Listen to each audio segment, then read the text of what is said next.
You are looking at University Square in Bucharest.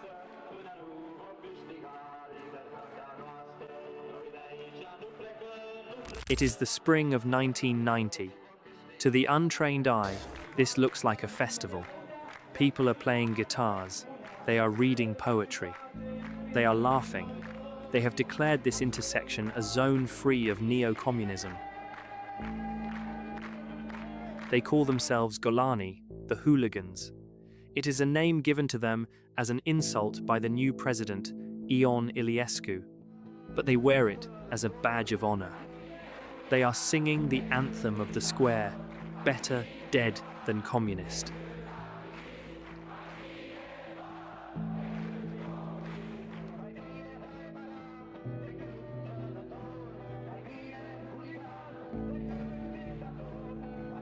They believe the nightmare of Nicolae Ceausescu is finally over.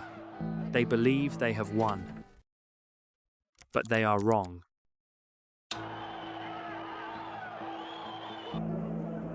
In less than 48 hours, these guitars will be smashed. These students will be hunted through the streets like animals. And the man who ordered it is the man they just elected president. To understand why a government would attack its own capital city, we have to go back 6 months. In December 1989, Romania executed its dictator. The world watched in awe. Power was taken by the National Salvation Front, led by Ion Iliescu.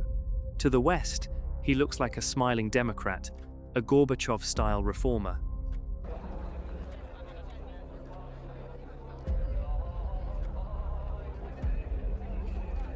But to the students in University Square, he looks like the old regime in a new suit. They know his history. They know he was a high-ranking communist. They are demanding Article 8, a law that would ban former communist leaders from holding power. The protests have been going on for 52 days. It is a marathon of defiance. The government is nervous.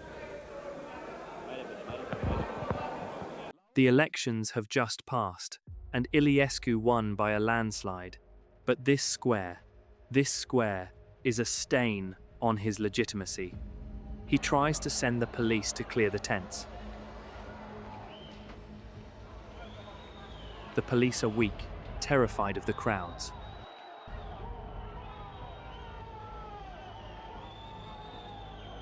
He tries to order the army. The generals refuse to intervene against civilians again. So Iliescu realizes he needs a different kind of army, one that doesn't ask questions.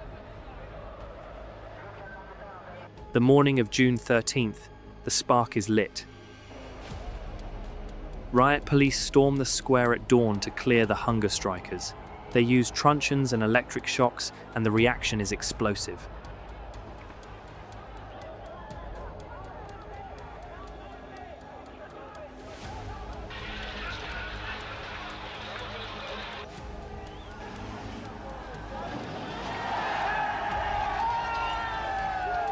By the afternoon, Bucharest is in chaos.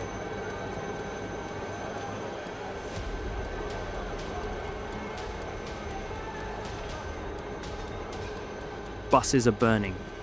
The police headquarters is under siege. But look closer at the footage. Witnesses claim they see men in civilian clothes, athletic men moving with military precision, directing the violence. Are these angry students?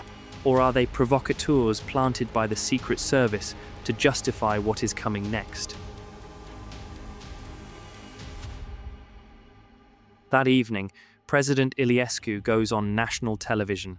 He calls it Legionnaire Rebellion, a fascist coup. He issues a desperate plea. He asks the working class to come to Bucharest to save the democracy. In the Jiu Valley, deep in the mountains, the sirens begin to wail. June 14th, at 4 a.m., the trains arrive at the North Station in Bucharest. The doors slide open. 10,000 men step onto the platform. They wear helmets with lamps, their faces black with coal dust, and they smell of diesel and sweat. They are led by Marian, a man who acts more like a warlord than a union leader. They are not empty-handed.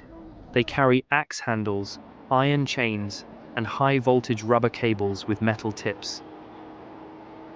They have not come to protest. They have come to clean the city.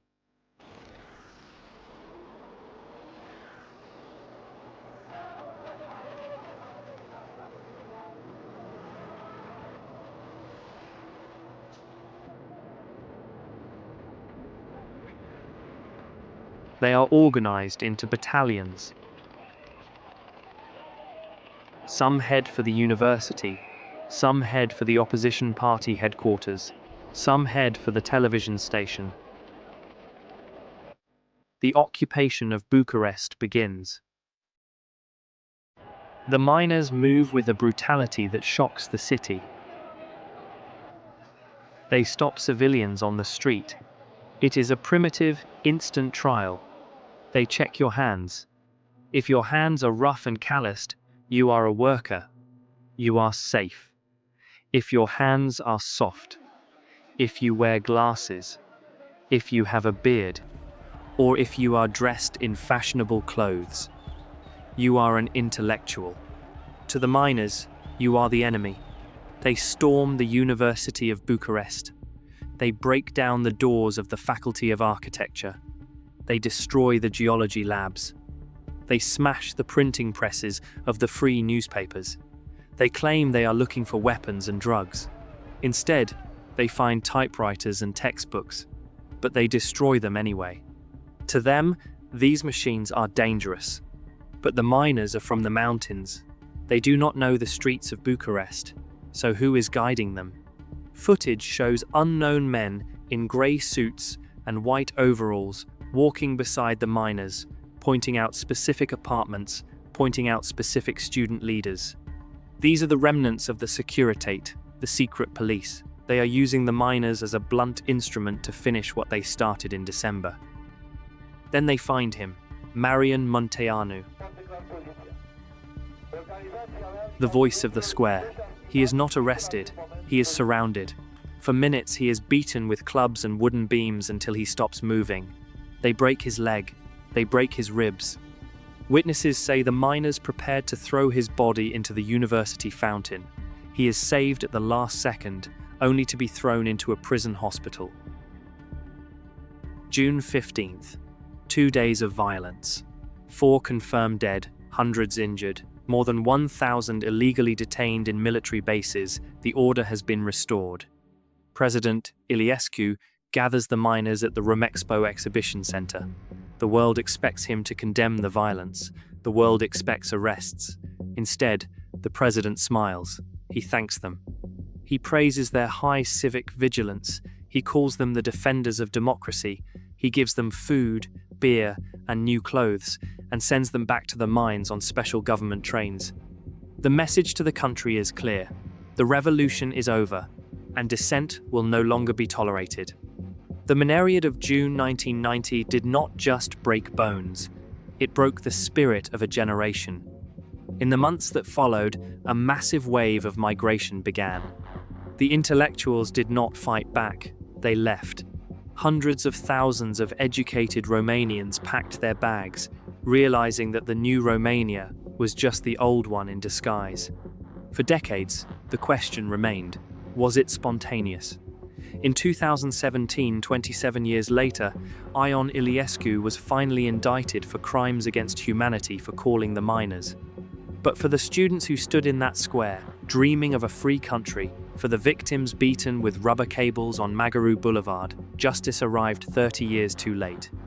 Thanks for watching.